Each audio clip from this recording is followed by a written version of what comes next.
세계 최고로 손꼽히는 한 공과대학 연구팀이 한국의 투박한 흙그릇 하나를 권위 있는 학술지에 정식 논문으로 발표했습니다. 반짝이는 첨단 장비도 아니고 수백억을 들인 신소재도 아니었습니다. 그저 흙을 빚어 불에 구운 우리 할머니 장독대에 아무렇지 않게 놓여있던 그 옹기였죠. 뚝배기라 부르는 바로 그 그릇 말입니다. 연구진은 이렇게 말했습니다. 우리는 한국의 김치가 왜 그렇게 깊고 살아있는 맛을 내는지 그 비밀 소스를 끝까지 찾아내고 싶었습니다. 그 한 줄을 읽은 순간 저는 모니터 앞에서 소리내어 코웃음을 쳤습니다. 저는 25년 동안 한치의 오차도 없는 무균 스테인리스 탱크 앞에서만 살아온 발효 엔지니어였거든요. 균 하나, 온도 1도까지 통제하는 게 제 일이었습니다. 발효란 철저히 닫힌 환경에서만 완벽해진다고 저는 그렇게 믿었습니다. 그런데 흙을 구워 만든 시골 그릇 따위가 제가 평생 쌓아올린 첨단 기술을 이긴다고요? 그것도 균을 통제하기는커녕 사방이 미세한 구멍투성이인 흙덩어리가요? 저는 그게 무슨 관광 기념품에나 어울리는 옛날 이야기라고 생각했습니다. 그래서 그 논문을 닫아버렸죠. 제 동료들도 다들 비슷한 반응이었습니다. 김치가 맛있는 건 재료와 양념 때문이지 그릇이 무슨 상관이냐고 말이죠. 저 역시 그렇게 믿었고 그 믿음은 단단했습니다. 하지만 그로부터 석 달 뒤 저는 충청도의 한 가마터 흙바닥에 무릎을 꿇고 앉아 있었습니다. 손에는 정밀 측정기가 아니라 차갑고 축축한 흙 한 줌이 쥐어져 있었죠. 그리고 제 입에서는 제가 평생 단 한 번도 해본 적 없는 말이 새어나왔습니다. 제가 졌다고요? 흙에게, 그것도 이름 모를 시골 장인이 빚은 그릇에게 말입니다. 2000년 넘게 묵묵히 이어져 온 그 한 줌의 흙 속에 도대체 어떤 비밀이 숨어 있었던 걸까요? 첨단이라 불리던 제 모든 장비가 끝내 따라가지 못한 그것은 정말 그 작은 흙 속에 있었을까요?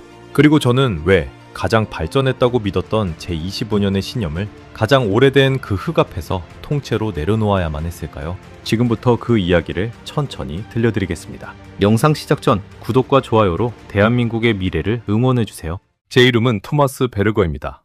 독일 뮌헨의 한 식품공학 연구소에서 발효 공정을 책임지는 수석 연구원으로 일해왔습니다. 올해로 25년째였죠.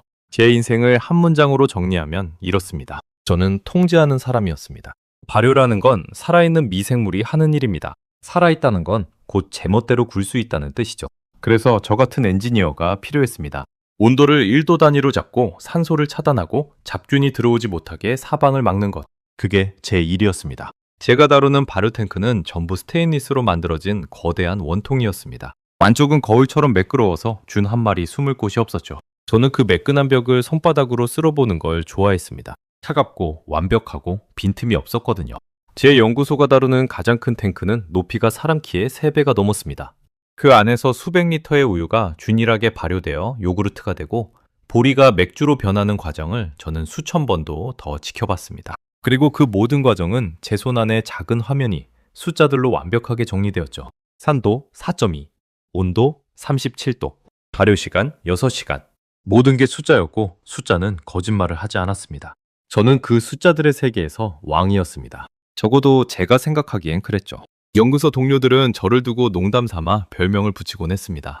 1도의 사나이라고요. 발효 온도가 단 1도만 어긋나도 제가 눈에 불을 켜고 달려들었거든요. 저는 그 별명이 싫지 않았습니다. 오히려 자랑스러웠죠. 그만큼 제가 철저하다는 뜻이었으니까요. 매일 아침 가장 먼저 출근해서 밤새 돌아간 발효조의 데이터를 확인하는 것으로 하루를 시작했고 단 한 번의 오차도 허용하지 않으려 했습니다. 그게 제가 25년을 버텨온 방식이었습니다. 요구르트, 치즈, 맥주. 제 손을 거친 발효 제품은 헤아릴 수 없이 많았습니다. 그리고 그 모든 성공의 비결은 단 하나였습니다. 닫는 것. 바깥 세상의 어떤 변수도 안으로 들이지 않는 것. 저는 발효를 일종의 전쟁이라고 생각했습니다. 통제하지 못하면 망치는 전쟁이요. 제 책상 위에는 늘 두꺼운 발효 공정 매뉴얼이 놓여 있었습니다. 수백 페이지에 걸쳐 어떤 균을 막고 어떤 온도를 유지해야 하는지가 빼곡하게 적혀 있었죠. 저는 그 매뉴얼을 거의 외우다시피 했습니다. 그건 제게 일종의 경전 같은 것이었습니다. 그 안에 적힌 규칙을 지키는 한 발효는 절대 실패하지 않는다고 믿었으니까요. 그러니 사방에 미세한 구멍이 뚫린 흙그릇이라는 건 제게는 그냥 패배가 예정된 그릇이었습니다. 구멍이 뚫렸다는 건 적이 언제든 들어올 수 있다는 뜻이니까요. 제가 갓 연구원이 되었을 무렵 탱크의 밀봉이 아주 미세하게 어긋난 적이 있었습니다. 눈에 보이지도 않는 틈이었죠. 그런데 그 틈으로 들어온 잡균 때문에 며칠을 공들인 발효조 전체를 폐기해야 했습니다. 그날 저는 선배에게 호되게 혼이 났고 그 뒤로 평생 단 하나의 신념을 가슴에 새겼습니다. 틈은 곧 재앙이다. 발효에서 열린 구멍은 용서받을 수 없는 죄다. 그러니 사방이 통째로 구멍인 흙그릇이라는 건 제 신념의 정반대 끝에 서 있는 물건이었던 셈입니다. 그날도 평범한 오후였습니다. 뮌헨의 하늘은 잿빛이었고 실험실 안에는 환풍기 돌아가는 소리만 낮게 깔려 있었죠. 저는 그날 들어온 발효 데이터를 들여다보고 있었습니다. 그 무렵 우리 연구소는 새 프로젝트 준비로 다들 분주했습니다. 그래서 누군가 한가하게 다큐멘터리를 들고 오리라고는 생각하지 못했죠. 그때 제 후배 연구원인 소피 클라인이 노트북을 들고 제 책상 앞으로 다가왔습니다. 소피는 저보다 20살쯤 어린 호기심이 많고 머릿속이 늘 열려있는 친구였습니다. 가끔은 그 열린 머리가 좀 산만하다고 느낄 정도였죠. 선배님, 이거 한번 보세요. 소피가 노트북을 제 쪽으로 돌렸습니다. 화면에는 다큐멘터리 한 편이 재생되고 있었습니다. 한국의 김치에 관한 영상이었죠. 화면 속에서는 주름이 깊게 팬 한국의 할머니들이 커다란 갈색 항아리에 배추를 차곡차곡 담고 있었습니다. 그 항아리들이 햇볕을 받으며 마당 한가운데 줄지어 서 있는 모습은 솔직히 말하면 좀 이국적이고 인상적이긴 했습니다. 항아리마다 크기도 모양도 조금씩 달랐고 표면에는 윤기가 흐르는데 유약을 바른 것 같지는 않았죠. 화면 속 할머니의 손은 거칠었지만 배추를 다루는 동작에는 오랜 세월이 묻어 있었습니다. 하지만 딱 거기까지였습니다. 제 눈에 그건 아름다운 풍경이었을 뿐 과학은 아니었으니까요. 저게 뭔데? 제가 시큰둥하게 묻자 소피의 눈이 반짝였습니다. 옹기예요. 한국 사람들이 발효 음식을 담는 흙 항아리요. 그런데 선배님, 이게 진짜 신기한 게요. 얼마 전에 미국의 엄청 유명한 공과대학 연구팀이 이 흙그릇을 가지고 정식 논문을 냈대요. 김치가 왜 그렇게 맛있는지 그 비밀이 이 그릇에 있다는 거예요. 소피의 말이 끝나기도 전에 제 입가에는 옅은 비웃음이 번졌습니다. 저는 그 말을 듣고 잠시 소피의 얼굴을 빤히 쳐다봤습니다. 그리고 천천히 입꼬리를 올렸습니다. 어이가 없어서요. 머릿속에서는 벌써 반박할 논리들이 줄을 서고 있었습니다. 미세 기공이니 호흡이니 하는 말들이 나오겠지. 하지만 그건 다 비유일 뿐이야. 그릇은 살아있는 게 아니니까. 저는 그렇게 단정 짓고 있었습니다. 소피, 너 그거 진짜로 믿는 거야? 그릇 때문에 음식 맛이 달라진다고? 음식 맛은 재료가 결정하는 거야. 양념이 결정하는 거고 무슨 그릇이 발효를 한다는 거야? 그것도 저 흙덩어리가. 저는 의자를 뒤로 젖히며 팔짱을 꼈습니다. 제 안에서는 가벼운 우월감 같은 게 스멀스멀 올라오고 있었죠. 25년 동안 발효만 파온 제 눈에 저 영상은 그저 낭만적인 옛날 이야기로밖에 보이지 않았습니다. 선배님, 그래도 한번 논문을 읽어보시면요. 읽을 필요도 없어. 생각을 해봐. 발효의 핵심이 뭐야? 잡균 차단이잖아. 그런데 저 그릇은 사방이 다 구멍이야. 흙으로 구웠으니까. 저런 데다 음식을 담으면 공기 중에 온갖 균이 다 들어가. 비위생적인 거지. 우리가 왜 수십 년 동안 스테인리스 무균 탱크를 만들었겠어? 저런 구멍을 다 막으려고 그런 거야. 그런데 이제 와서 구멍 뚫린 흙그릇이 더 좋다고? 그건 발전이 아니라 후퇴야. 말을 하면서도 저는 제 논리가 빈틈없다고 확신했습니다. 그건 단순한 고집이 아니었습니다. 25년간 단 한 번도 틀린 적 없는 제 경험이 그렇게 말하고 있었으니까요. 저는 소피에게 한마디 더 덧붙였습니다. 들어봐. 만약 흙그릇이 그렇게 대단했으면 왜 전 세계 발효 산업이 전부 스테인리스로 갔겠어? 다 이유가 있어서 그런 거야. 흙그릇은 깨지기 쉽고 무겁고 씻기도 어렵고 위생관리도 안 돼. 그래서 버려진 거야.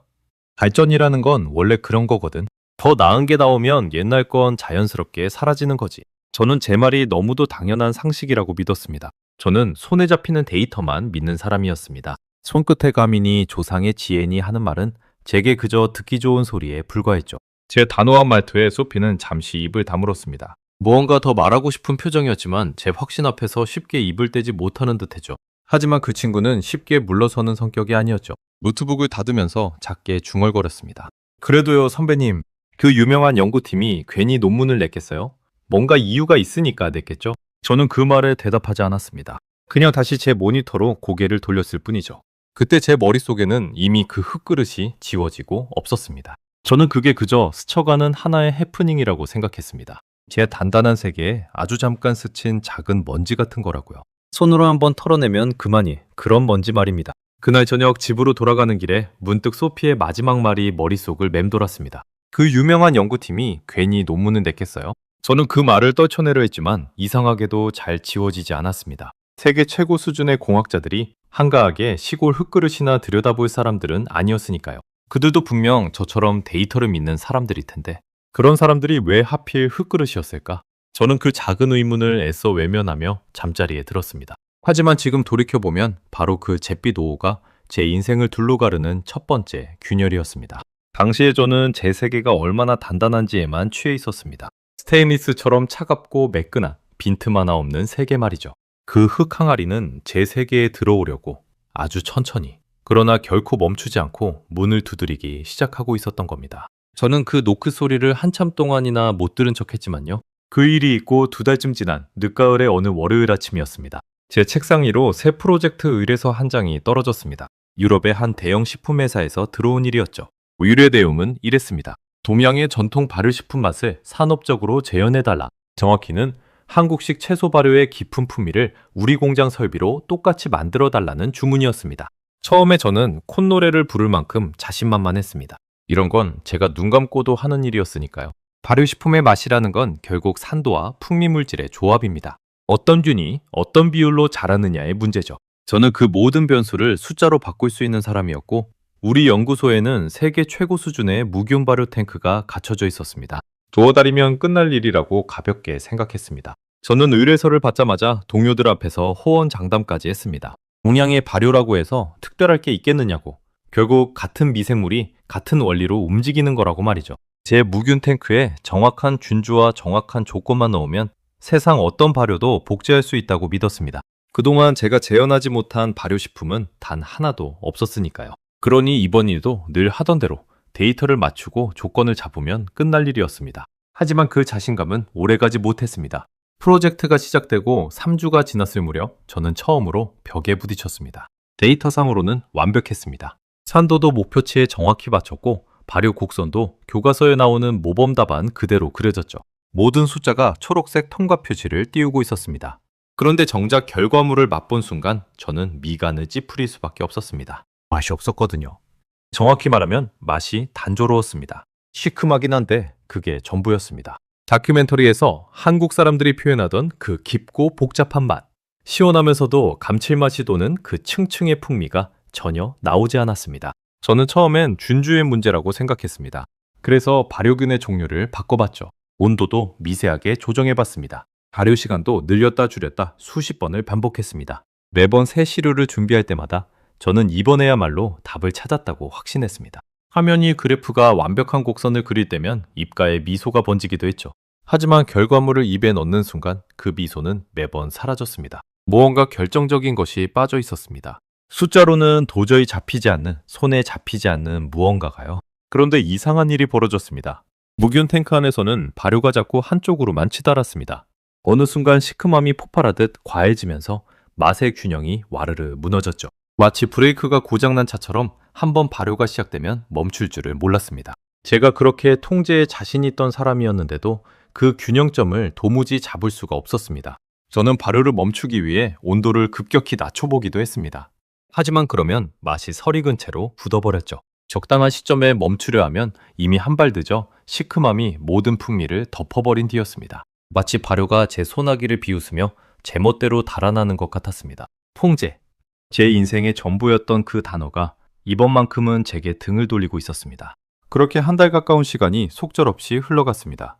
의뢰처에서는 진행 상황을 묻는 연락이 점점 잦아졌고 저는 매번 거의 다 됐다는 말로 둘러대야 했습니다. 그 달의 마지막 주, 어느 늦은 밤이었습니다. 실험실에는 저 혼자 남아 있었습니다. 책상 위에는 실패한 시료들이 줄지어 늘어서 있었죠. 어떤 건 너무 쉬었고 어떤 건 밍밍했고 어떤 건 잡내가 났습니다. 저는 그 시료들을 하나하나 맛보다가 결국 숟가락을 내려놓았습니다. 그리고 한참을 멍하니 앉아 있었습니다. 25년 경력에 이런 적은 없었습니다. 데이터가 완벽한데 결과가 실패하는 경험 말입니다. 제가 믿어온 세계에서는 숫자가 맞으면 결과도 맞아야 했습니다. 그게 법칙이었으니까요. 그런데 지금 제 눈앞의 시료들은 그 법칙이 어딘가에서 깨지고 있다고 말하고 있었습니다. 제 손끝이 가늘게 떨려왔습니다. 분노라기보다는 오랫동안 한 번도 흔들린 적 없던 땅이 처음으로 미세하게 갈라지는 느낌이었습니다. 다음날 아침 소피가 제 실험실로 들어왔습니다. 책상 위에 실패한 시료들과 밤을 새운 제 얼굴을 번갈아 보더니 조심스럽게 입을 열었습니다. 선배님, 며칠째 같은 데서 막혀 있으시죠? 저는 대답 대신 한숨을 쉬었습니다. 소피는 잠시 망설이다가 노트북을 꺼내 무언가를 띄웠습니다. 2달 전에 봤던 그 한국 옹기에 관한 논문이었습니다. 선배님, 화내지 마시고 들어주세요. 제가 이 논문을 좀 읽어봤거든요. 여기 핵심이 뭐냐면요. 옮기는 벽에 아주 미세한 구멍이 무수히 많대요. 그래서 발효할 때 안에서 생기는 이산화탄소를 그 구멍으로 천천히 내보낸다는 거예요. 일종의 호흡 같은 거죠. 그러니까 발효가 한쪽으로 폭주하지 않고 알아서 속도가 조절된다는 거예요. 저는 그 말을 듣고 반사적으로 반박하려 했습니다. 하지만 입을 때려는 순간 머릿속에 제 무균 탱크의 모습이 떠올랐습니다. 완전히密폐된 빈틈 하나 없는 그 스테인리스 벽이요. 그 안에서는 이산화탄소가 빠져나갈 곳이 없었습니다. 발효로 생긴 가스가 안에 그대로 갇혀서 어쩌면 그게 발효를 한쪽으로 몰아붙이고 있었던 게 아닐까. 그 생각이 든 순간 등줄기를 따라 서늘한 기운이 훑고 지나갔습니다. 어쩌면 제가 평생 옳다고 믿어온 것이 바로 이 발효의 풍미를 망치는 원인이었을지도 모른다는 생각. 받는 것이 정답이 아니라 어쩌면 받는 것이 문제였을지도 모른다는 생각. 그 가능성 하나만으로도 제 25년이 통째로 흔들리는 기분이었습니다. 입안이 바싹 말라왔습니다. 숨을 쉰다고. 저도 모르게 그 말이 입 밖으로 새어나왔습니다. 소피가 고개를 끄덕였습니다. 네, 선배님. 그릇이 숨을 쉰대요. 저는 한동안 말을 잇지 못했습니다. 제 평생의 신념은 닫는 것이었습니다. 빈틈없이 막아서 통제하는 것. 그런데 이 논문은 정반대를 말하고 있었습니다. 적당히 열어서 흐르게 두라는 것. 막는 게 아니라 숨쉬게 하라는 것. 그건 제게 너무도 낯선 거의 이단처럼 느껴지는 발상이었습니다. 그동안 저는 발효를 가두고 길들여야 할 대상으로만 봐왔습니다. 그런데 한국 사람들은 발효를 길들이는 대신 그저 곁에서 숨쉬도록 도와주고 있었던 겁니다. 통제가 아니라 동행. 그건 발효를 대하는 완전히 다른 철학이었습니다. 저는 그 차이가 무엇을 의미하는지 그때는 어렴풋이만 느끼고 있었습니다. 그래서 그 미세기공이 있는 용기를 한번 변수로 넣어보면 어때요? 우리 탱크 말고요. 진짜 흙으로 된 그 온기를 직접 써서 비교해보는 거죠. 소피의 제안에 저는 한참을 침묵했습니다. 자존심이 허락하지 않았습니다. 25년 경력의 발효 전문가가 시골 흙그릇 앞에서 답을 구한다는 게 말입니다. 하지만 제 눈앞에는 줄줄이 들어선 실패의 증거들이 있었습니다. 그리고 그 어떤 첨단 장비도 풀지 못한 문제를 그 흙그릇은 어쩌면 알고 있을지도 모른다는 생각이 처음으로 제 머릿속을 스쳤습니다. 저는 그동안 모아둔 실패 시료들의 데이터를 다시 한번 천천히 넘겨봤습니다. 그러자 한 가지 공통점이 보였습니다. 모든 실패 시료의 발효 후반부에서 이산화탄소 농도가 비정상적으로 치솟아 있었던 겁니다. 가스가 빠져나가지 못해 안에 갇혀 있었다는 증거였죠. 그동안은 그 숫자를 그냥 지나쳤습니다. 하지만 온기의 호흡이라는 개념을 알고 나니 그 숫자가 완전히 다르게 보이기 시작했습니다. 저는 천천히 고개를 들어 창밖을 바라봤습니다. 뮌헨의 가을 하늘은 여전히 잿빛이었습니다. 그리고 그 회색 하늘 너머 어딘가에 제가 평생 무시해왔던 답이 있을지도 모른다는 생각이 들었습니다. 며칠을 고민한 끝에 저는 결국 결정을 내렸습니다. 그 흙그릇이 진짜인지 가짜인지 제 눈으로 직접 확인하기로요. 사진으로 보는 것만으로는 부족했습니다. 그 흙이 어떻게 빚어지고 어떻게 구워지고 어떻게 숨을 쉬는지를 제 두 눈으로 봐야만 직성이 풀릴 것 같았습니다. 그러려면 그 그릇이 태어나는 곳으로 가야 했습니다. 소피, 항공권을 알아봐. 한국으로 가자. 제 입으로 그 말을 내뱉으면서도 저는 제가 무슨 짓을 하고 있는 건지 잘 알지 못했습니다. 그저 막연하게 가서 그 흙그릇의 허점을 찾아내고 돌아오겠다는 오기 같은 게 있었을 뿐이죠.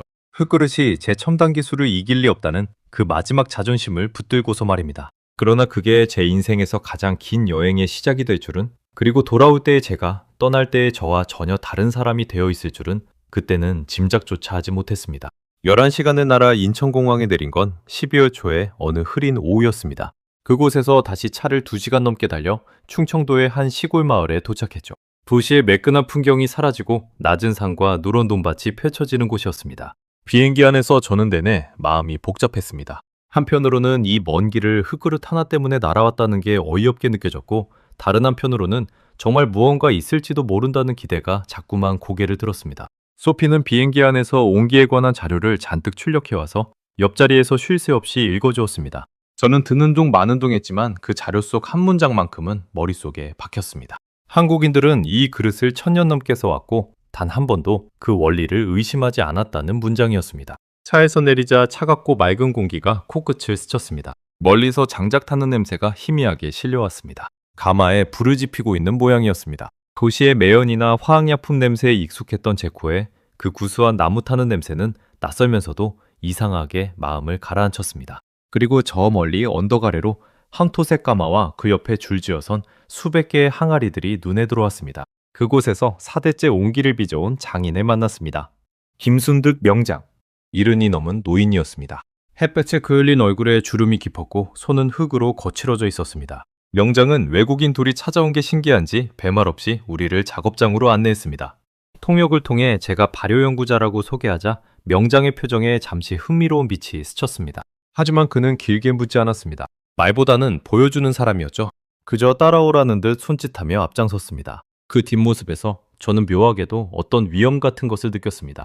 화려하지도 시끄럽지도 않은 오랜 세월이 쌓여야만 나오는 그런 종류의 위험 말입니다. 작업장 안은 흙냄새로 가득했습니다. 한쪽 구석에서 명장이 자리를 잡고 앉았습니다. 발로 물레를 돌리기 시작하자 그 위에 올려진 흙덩어리가 빙글빙글 돌며 살아있는 것처럼 솟아올랐습니다. 명장의 손이 흙을 어루만지자 형체 없던 덩어리가 어느새 둥근 항아리의 모양을 갖춰갔습니다. 저는 그 광경을 팔짱을 낀 채 지켜봤습니다. 솔직히 말하면 여전히 반신반의했습니다. 아름다운 솜씨이긴 했지만 그건 예술이지 과학은 아니라고 생각했으니까요. 명장이 빚는 항아리의 두께는 놀라울 만큼 일정했습니다. 저는 그 점에 살짝 감탄했지만 곧 마음을 다잡았습니다. 손재주가 좋다는 것과 그 그릇이 첨단 발효 장비를 이긴다는 건 전혀 다른 이야기였으니까요. 저는 여전히 이 모든 게 그저 전통의 낭만일 뿐이라고 선을 긋고 있었습니다. 그런데 명장이 흙을 빚으면서 유약을 전혀 바르지 않는다는 걸 알아챘습니다. 저는 통역을 통해 물었습니다. 왜 유약을 안 바르십니까? 그러면 표면이 거칠고 물이 새지 않습니까? 명장은 빙긋 웃으며 대답했습니다. 유약을 바르면 이 그릇은 숨을 못 쉽니다. 또 그 말이었습니다.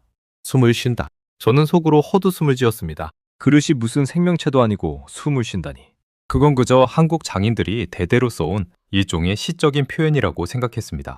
비과학적인 미신에 가까운 말이라고요. 제가 통역을 통해 다시 물었습니다. 그릇이 어떻게 숨을 쉽니까? 흙은 살아있는 게 아니지 않습니까?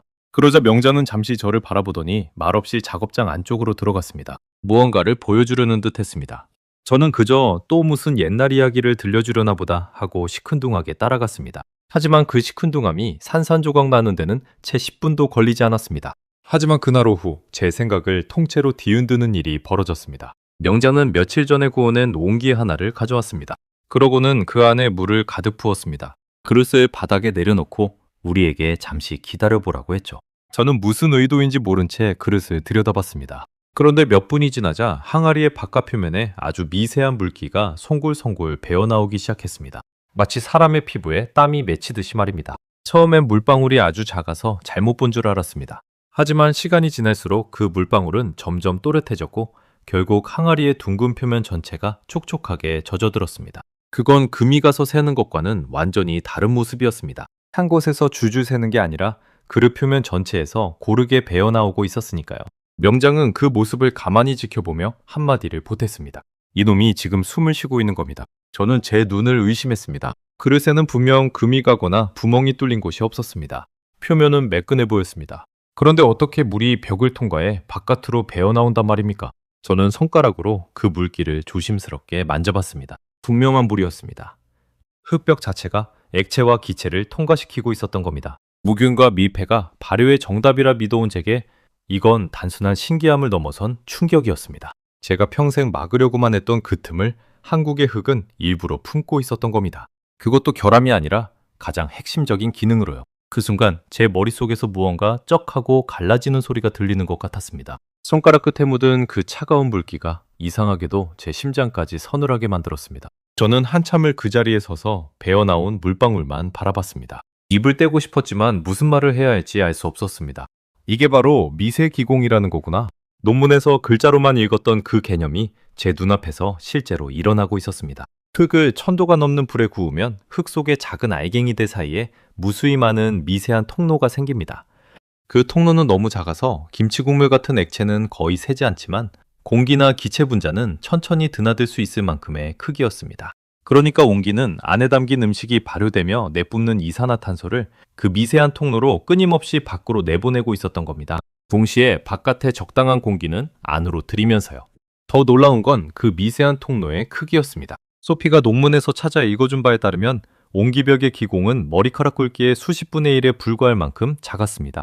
그렇게 작은 구멍이 흙벽 전체에 수도 없이 뚫려 있어서 마치 그릇 자체가 거대한 미세 여과기처럼 작동하고 있었던 겁니다. 액체는 막고 기체는 통하게 하는.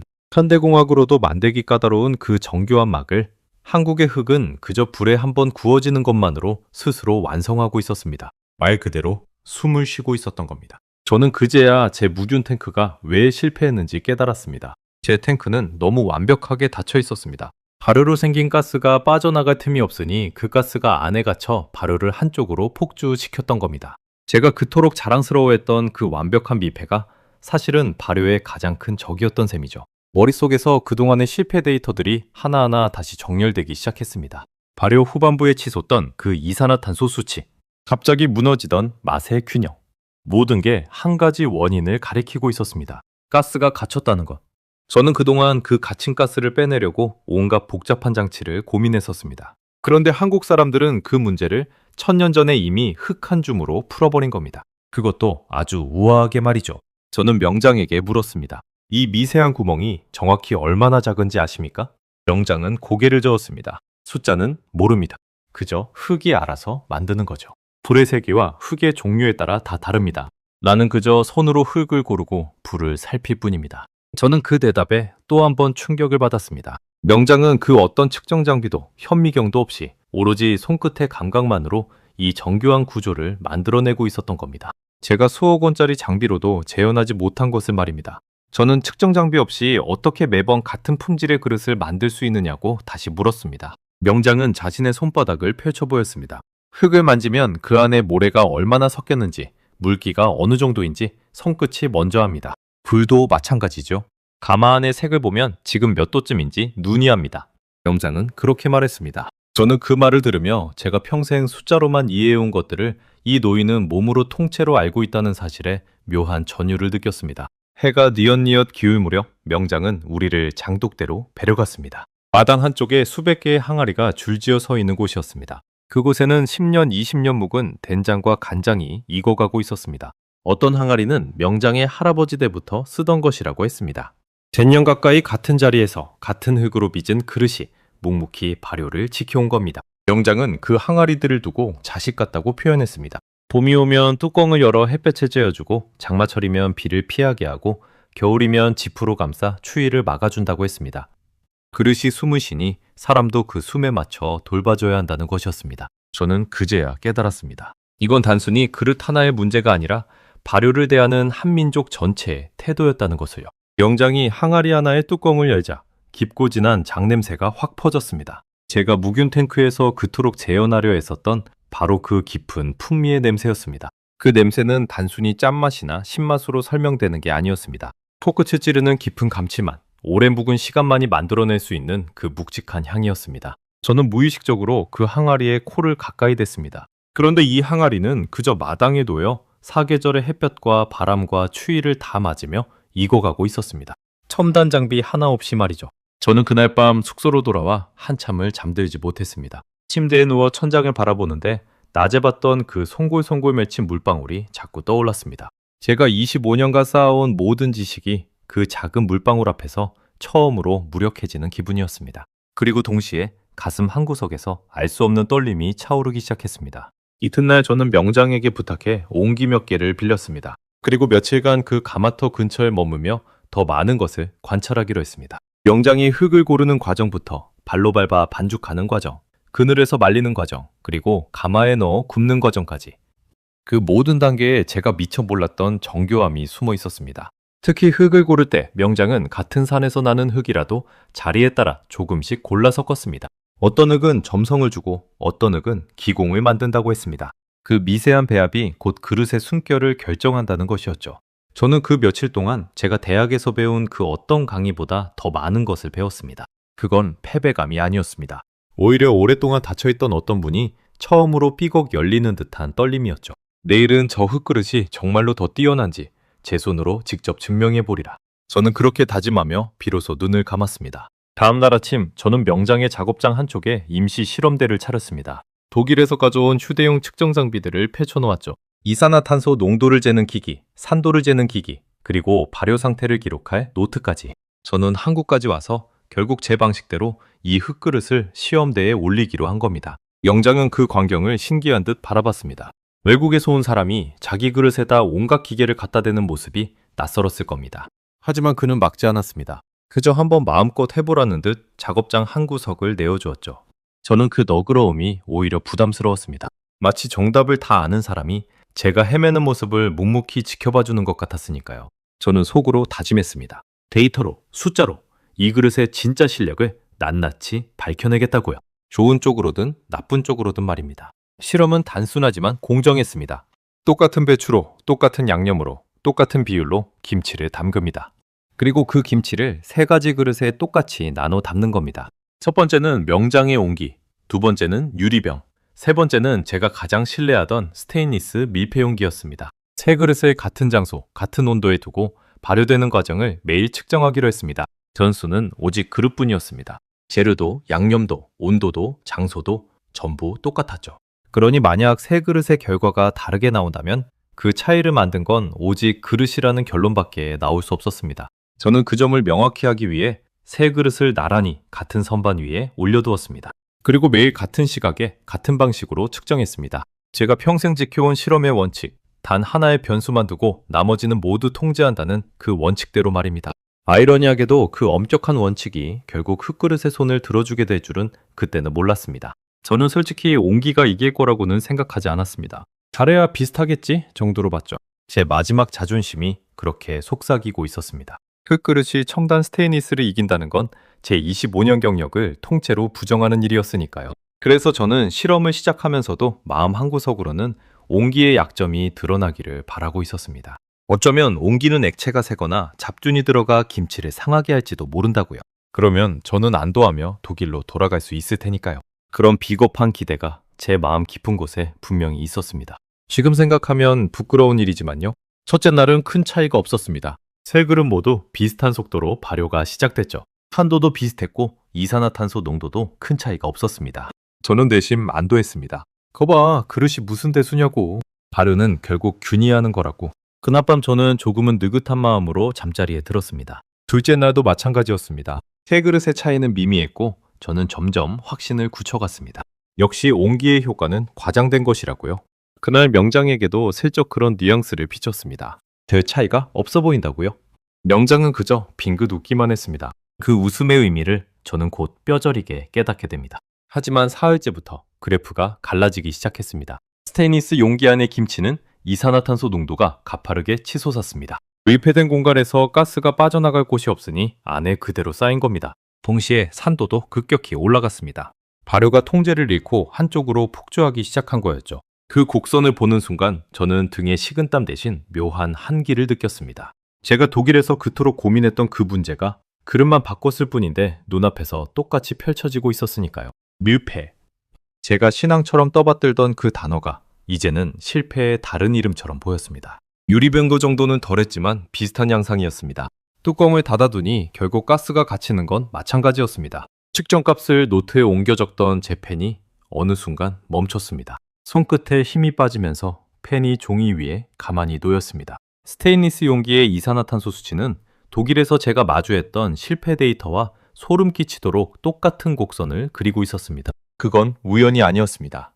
밀폐된 그릇이라면 어디서든 똑같이 벌어지는 일이었던 겁니다. 제가 독일의 최첨단 실험실에서 겪은 그 실패가 이 한국의 시골 작업장에서도 그대로 재현되고 있었습니다. 다른 점이 있다면 이번엔 그 옆에 온기가 나란히 놓여 있다는 것뿐이었죠. 그런데 온기는 달랐습니다. 온기 속 김치는 이산화탄소 농도가 어느 선까지 오르더니 더 이상 치솟지 않고 완만하게 유지됐습니다. 마치 누군가 보이지 않는 손으로 발효 속도를 부드럽게 조절하는 것처럼 말입니다. 산도 역시 천천히, 아주 천천히 올라갔습니다. 급하게 씌어지지 않고 가장 맛있는 상태를 길게 유지하고 있었던 겁니다.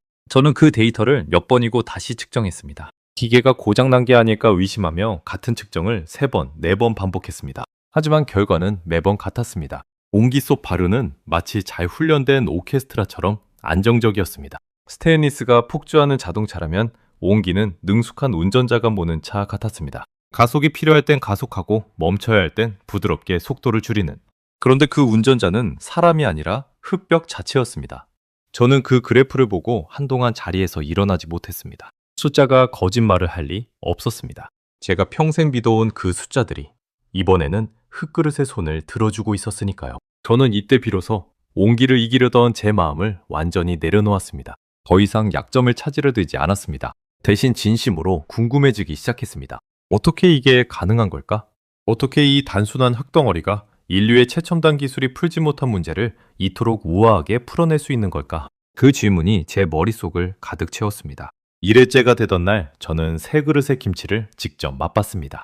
떨리는 손으로 먼저 스테인리스 용기에 김치를 입에 넣었습니다. 쉬었습니다. 너무 쉬어서 다른 맛이 다 묻혀버렸죠. 두 번째로 유리병의 김치를 맛봤습니다. 그것도 시큼함이 앞섰고 풍미가 단조로웠습니다. 제가 독일 실험실에서 수십 번 마주했던 바로 그 실패한 맛이었습니다. 그 두 그릇의 김치를 맛보는 동안 제 마음은 이상하게 차분했습니다. 이미 예상했던 결과였으니까요. 하지만 손은 정직했습니다. 마지막 옹기김치를 향해 숟가락을 옮기는 제 손이 미세하게 떨리고 있었습니다. 마치 인생을 건 시험의 마지막 답안을 적기 직전처럼 말입니다.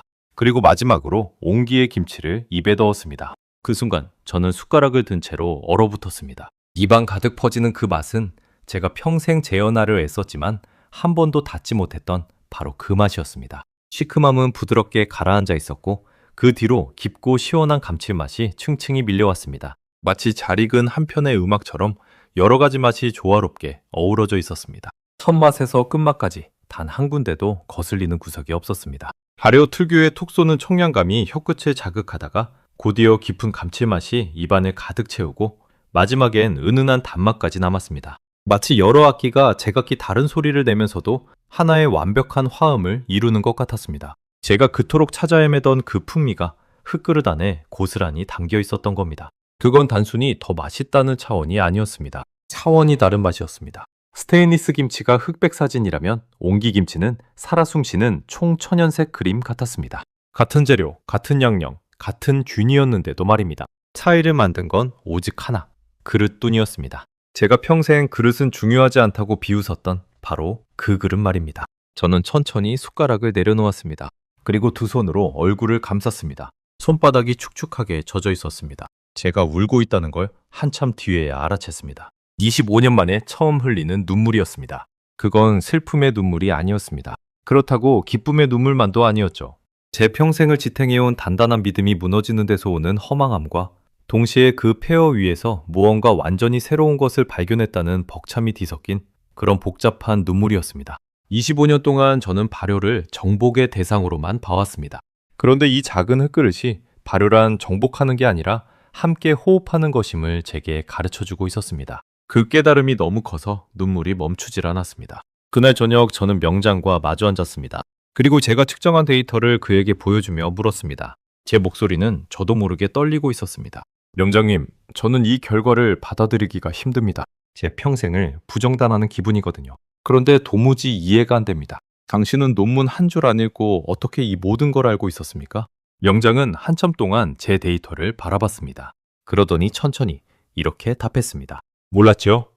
나는 이런 숫자도 모르고 그 어려운 말도 모릅니다. 그저 흙이 시키는 대로 따랐을 뿐입니다. 우리 할아버지가 그렇게 하셨고 그 할아버지의 할아버지도 그렇게 하셨으니까요. 저는 그 대답에 말문이 막혔습니다. 천년이 넘는 세월 동안 이름조차 남지 않은 수많은 장인들이 그저 흙이 시키는 대로 따랐을 뿐이라는 그 말. 그 안에 담긴 깊이가 제 가슴을 묵직하게 짓눌렀습니다. 저는 논문 한 편을 쓰기 위해 밤을 새우고 수많은 실험과 검증을 거쳤습니다. 그런데 이 명장이 가진 지혜는 논문 수천 편으로도 다 담을 수 없는 것이었습니다. 그것은 글로 적힌 지식이 아니라 몸으로 전해 내려온 지혜였으니까요. 한 사람의 손에서 다음 사람의 손으로 천년이 넘는 세월 동안 끊기지 않고 이어져 온 살아있는 지혜 말입니다. 그 앞에서 제가 가진 학위와 경력은 한없이 작고 가볍게 느껴졌습니다. 명작은 가마 쪽을 바라보며 한마디를 더 보탰습니다. 기계는 정해진 대로만 합니다.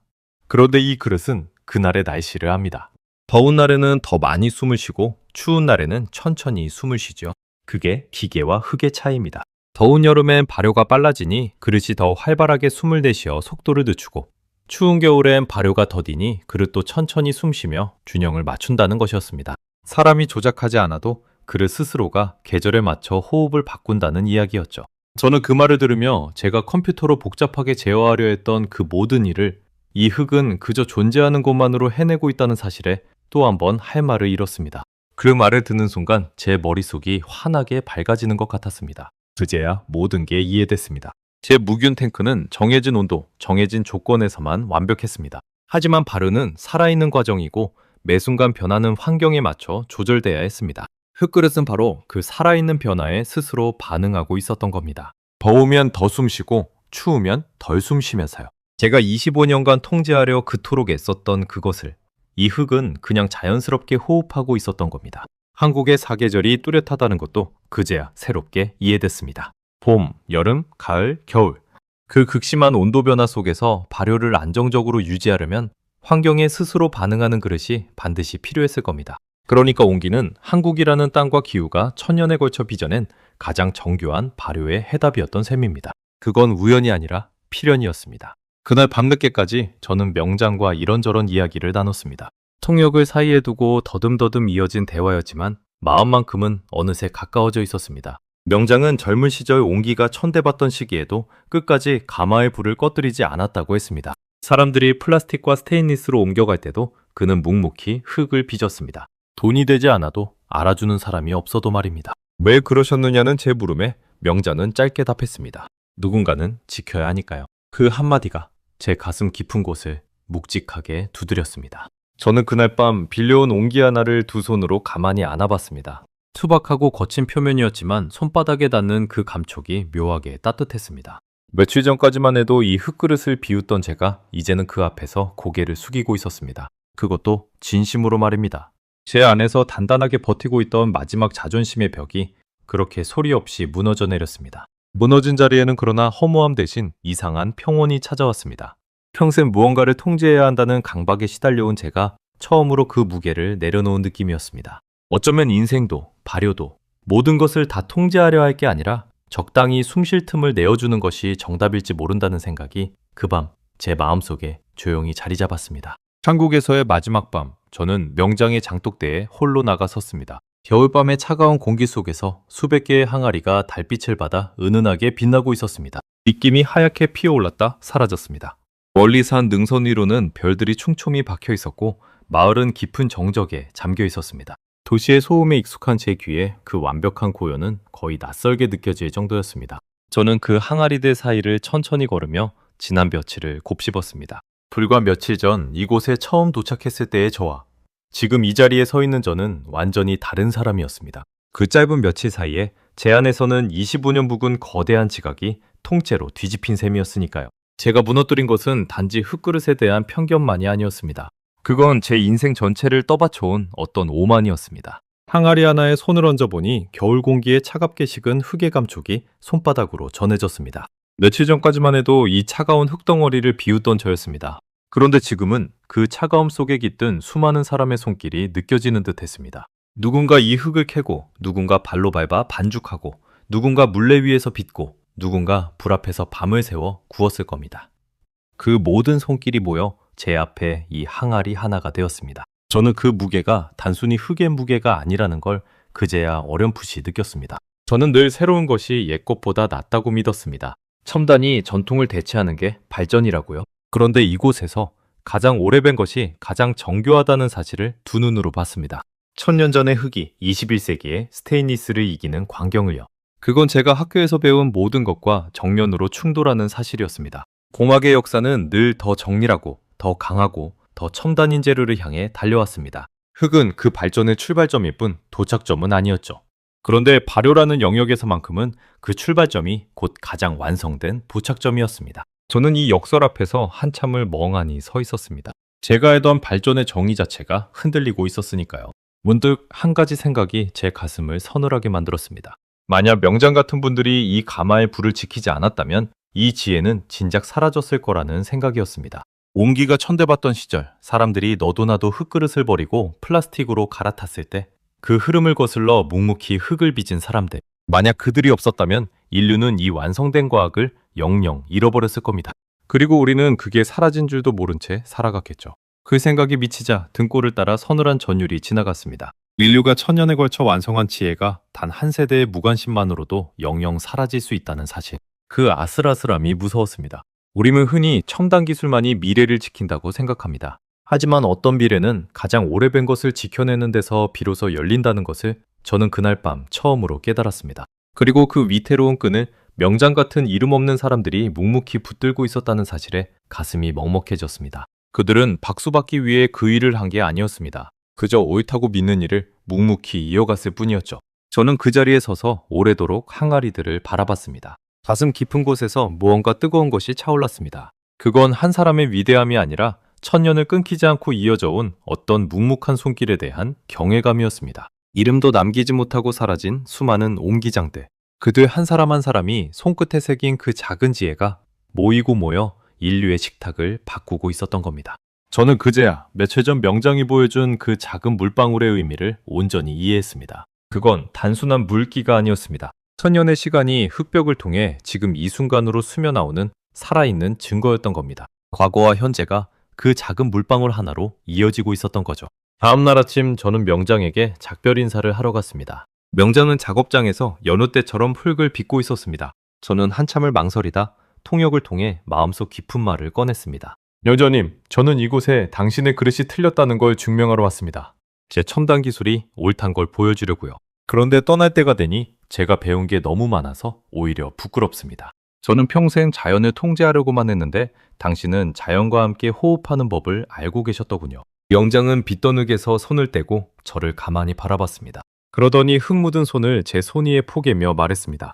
우림은 그릇을 만드는 게 아닙니다. 그릇이 될 흙을 그저 도와줄 뿐이죠. 사람도 마찬가지 아니겠습니까? 억지로 무얼 만들려 하지 말고 그저 잘 되도록 곁에서 도우면 됩니다. 그 말은 단순한 발효 이야기가 아니었습니다.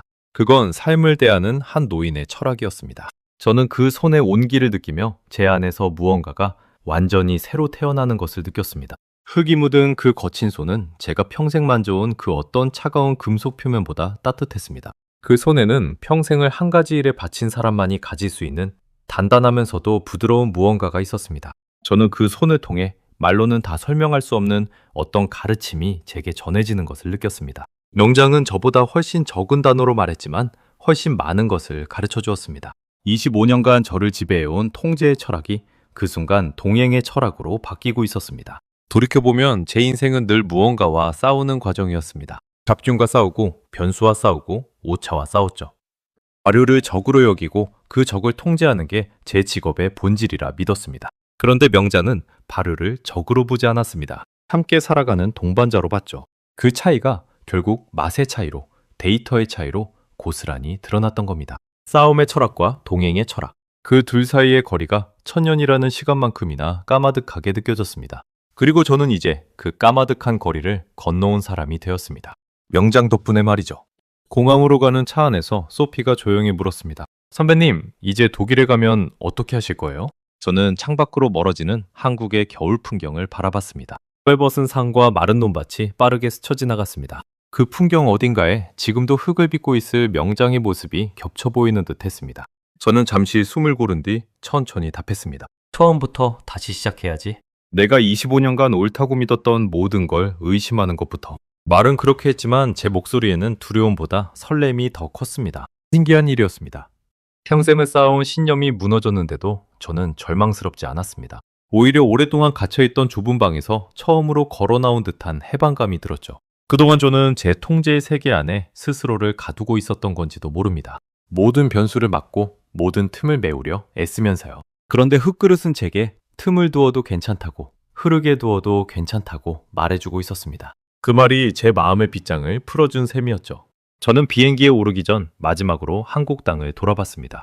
처음 도착했을 때만 해도 그저 낯선 이방의 땅이었는데 잿빛 하늘 아래에 펼쳐진 그 땅이 떠날 때는 더없이 따뜻하게 느껴졌습니다. 독일로 돌아오는 비행기 안에서 저는 잠을 이루지 못했습니다. 선 밖으로 끝없이 펼쳐진 구름을 바라보며 저는 명장의 마지막 말을 몇 번이고 곱씹었습니다. 억지로 만들려 하지 말고 잘 되도록 도우라. 이 한마디가 제 평생의 연구를 완전히 새로운 방향으로 돌려놓을 거라는 걸 저는 그때 이미 직감하고 있었습니다. 그건 단순한 직감이 아니라 거의 확신에 가까운 예감이었습니다. 저는 수첩을 꺼내 떠오르는 생각들을 정신없이 적어내려갔습니다. 온기의 미세기공 원리를 어떻게 산업 설비에 적용할 수 있을지, 어떻게 하면 그 숨쉬는 구조를 대량 생산 공정에 녹여낼 수 있을지, 머릿속에서 수십 가지 아이디어가 폭죽처럼 터졌습니다. 25년간 단 한 번도 느껴보지 못한 종류의 흥분이었습니다. 마치 갓 연구를 시작한 신입 시절로 돌아간 기분이었죠. 흙그릇 하나가 저를 다시 청년으로 만들어준 셈이었습니다. 그리고 한 가지 깨달음이 가슴을 깊게 파고들었습니다. 한국이라는 나라가 왜 그토록 발효식품에서 독보적인 위치를 차지하는지 이제야 알 것 같았습니다. 그건 단지 좋은 재료나 손맛 때문만이 아니었습니다. 천년이 넘는 세월 동안 자연과 함께 호흡하는 그릇을 만들고 그 지혜를 단 한 번도 끊지 않고 이어온 한민족의 끈기. 바로 그것이 한국 발효식품의 진짜 비밀이었던 겁니다. 좋은 재료는 다른 나라에도 있습니다. 손맛 좋은 사람도 어디에나 있죠. 하지만 자연과 함께 호흡하는 그릇을 천년 동안 한 번도 끊지 않고 빚어온 나라는 흔치 않았습니다. 그 끈질긴 계승이야말로 그 어떤 첨단 기술로도 단번에 따라잡을 수 없는 진짜 경쟁력이었던 겁니다. 기술은 돈만 있으면 살 수 있습니다. 하지만 천년의 시간이 쌓인 지혜는 돈으로도 살 수 없으니까요. 영장은 떠나는 제게 직접 빚은 작은 옹기 하나를 손에 쥐어주었습니다. 별 말은 없었습니다. 그저 가져가서 직접 써보라는 뜻이었겠죠? 저는 가방에서 그 작은 옹기를 꺼내 무릎 위에 올려놓았습니다. 투박하고 거친 그 그릇을 저는 마치 보물처럼 두 손으로 감쌌습니다. 이 작은 흙 한 중 속에 인류가 잃어버릴 뻔한 거대한 지혜가 담겨 있다는 사실이 새삼 가슴을 먹먹하게 만들었습니다. 손바닥으로 전해지는 옹기의 거친 질감이 마치 명장의 손을 다시 잡는 듯한 느낌을 주었습니다. 저는 그 그릇을 한참이나 쓰다듬으며 한국에서 보낸 며칠을 머릿속에 차곡차곡 새겼습니다. 어쩌면 이 여행은 제 인생에서 가장 짧았지만 가장 길게 기억될 시간이 될 것 같았습니다. 창밖이 어느새 환하게 밝아오고 비행기는 독일 하늘에 가까워지고 있었습니다.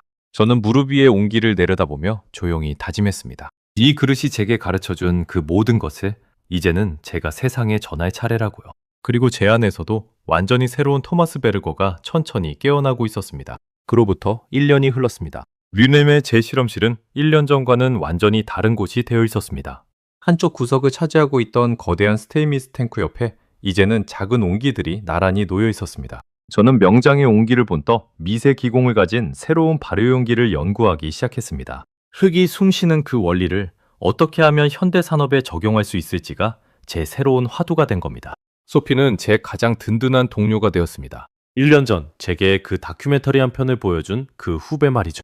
우리는 매일 함께 흙의 배합을 바꿔보고 굽는 온도를 조절해보며 옹기의 비밀에 한 걸음씩 다가갔습니다. 가끔은 명장에게 영상통화로 자문을 구하기도 했습니다.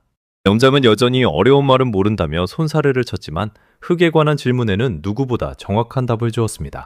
쉽지 않은 길이었습니다. 천년의 지혜를 단숨에 따라잡을 수는 없었으니까요. 현대 공장의 거대한 설비에 흙의 호흡을 입히는 일은 생각보다 훨씬 까다로웠습니다. 기공이 너무 크면 액체가 새고 너무 작으면 가스가 빠져나가지 못했죠. 그 미묘한 균형을 맞추는 데만 수십 번의 실패를 거듭했습니다.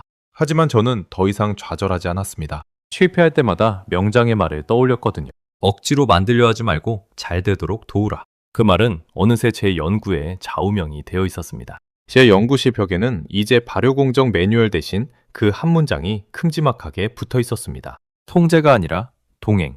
막는 것이 아니라 숨쉬게 하는 것. 그 단순한 진리 하나가 제 연구의 모든 방향을 새롭게 이끌어주고 있었습니다. 그러던 어느 봄날 저는 한 국제식품공학 학회에 연사로 초청받았습니다. 주제는 자유였지만 저는 망설임 없이 정했습니다.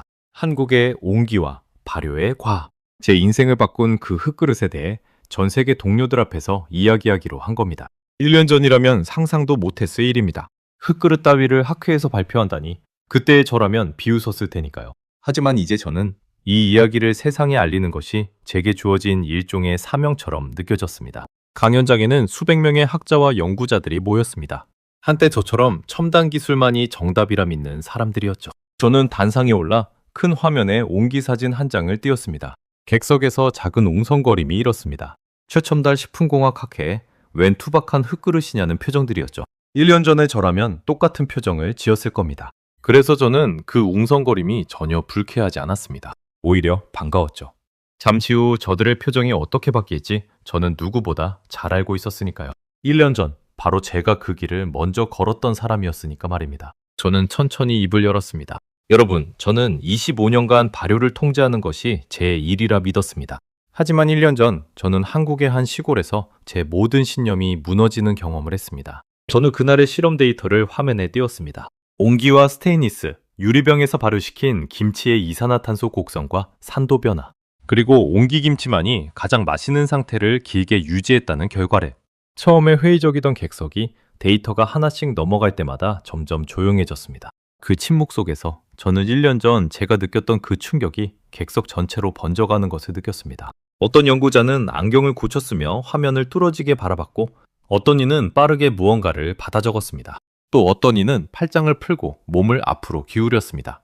제가 띄운 데이터는 반박할 수 없는 숫자였으니까요. 그 숫자 앞에서는 그 어떤 권위 있는 학자도 입을 다물 수밖에 없었습니다. 저는 마지막으로 한국 발효식품의 위상을 보여주는 자료를 띄웠습니다. 한국의 김치가 90개가 넘는 나라로 수출되고 있다는 사실, 전 세계가 한국의 발효 음식에 열광하고 있다는 사실, 그리고 그 거대한 흐름의 가장 깊은 곳에 이 작은 흙그릇의 과학이 자리하고 있다는 사실을 말입니다. 사람들은 한국 음식이 건강하고 맛있어서 인기를 끈다고 말합니다. 물론 맞는 말입니다. 하지만 그 깊은 맛이 어디서 오는지를 아는 사람은 많지 않았습니다. 저는 그 뿌리에 천년을 숨쉬어온 흙그릇이 있다는 사실을 그날 처음으로 세계 학자들 앞에 내놓은 셈이었습니다. 저는 강연을 이렇게 마무리했습니다. 우리는 늘 가장 첨단의 기술이 미래를 연다고 믿어왔습니다. 하지만 가장 첨단이라 자부하던 우리가 가장 오래된 흙 한 줌 앞에서 고개를 숙여야 했습니다. 한국인들은 천년이 넘는 세월 동안 단 한 번도 이 지혜의 불을 꺼뜨리지 않았습니다. 그것이야말로 그 어떤 최신 기술보다 위대한 일이 아니겠습니까? 강연이 끝나자 잠시 정적이 흘렀습니다. 그리고 곧 객석에서 우레와 같은 박수가 터져 나왔습니다.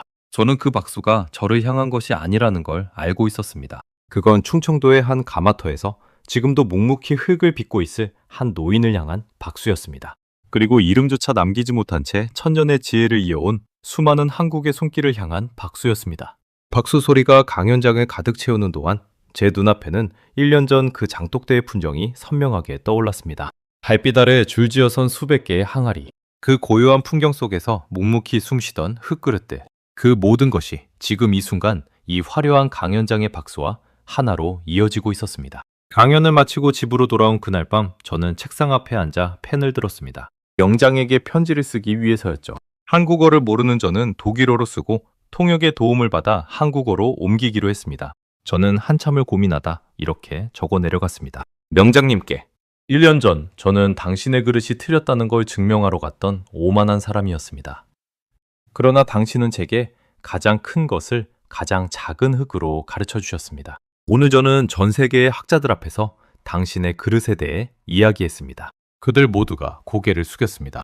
당신이 평생 지켜온 그 흙 한 줌이 이제 인류의 식탁을 바꾸고 있습니다. 부디 그 가마의 불을 오래도록 지켜주십시오. 멀리 독일에서 당신의 제자가 되었다고 감히 말하고 싶은 한 사람이 편지를 봉투에 넣고 나니 창밖으로 새벽이 밝아오고 있었습니다. 저는 책상 위에 놓인 명장의 작은 오기를 가만히 바라봤습니다. 1년 전 저는 이 흙그릇을 비웃었습니다. 그런데 지금 이 그릇은 제 인생에서 가장 소중한 스승이 되어 있었습니다. 거칠고 투박한 표면, 유약한 점 바르지 않은 그 흙빛 그릇, 누가 봐도 화려하지 않은 그 그릇이 제게는 세상 그 어떤 첨단 장비보다 값진 것이 되어 있었습니다. 저는 매일 아침 출근하면 가장 먼저 그 온기에 인사를 건넵니다. 마치 스승에게 아침 문안을 드리듯 말입니다. 우리는 흔히 미래가 가장 새로운 것에서 온다고 생각합니다. 하지만 때로는 가장 오래된 것을 묵묵히 지켜낸 사람들의 손끝에서 진짜 미래가 열린다는 걸 저는 배웠습니다. 한국의 온기처럼 말입니다. 그 투박한 흙그릇 하나가 가장 첨단이라 자부하던 한 사람의 인생을 송두리째 바꿔놓았으니까요. 저는 다음 시간에도 전 세계를 놀라게 할 대한민국의 이야기로 다시 찾아뵙겠습니다. 감사합니다.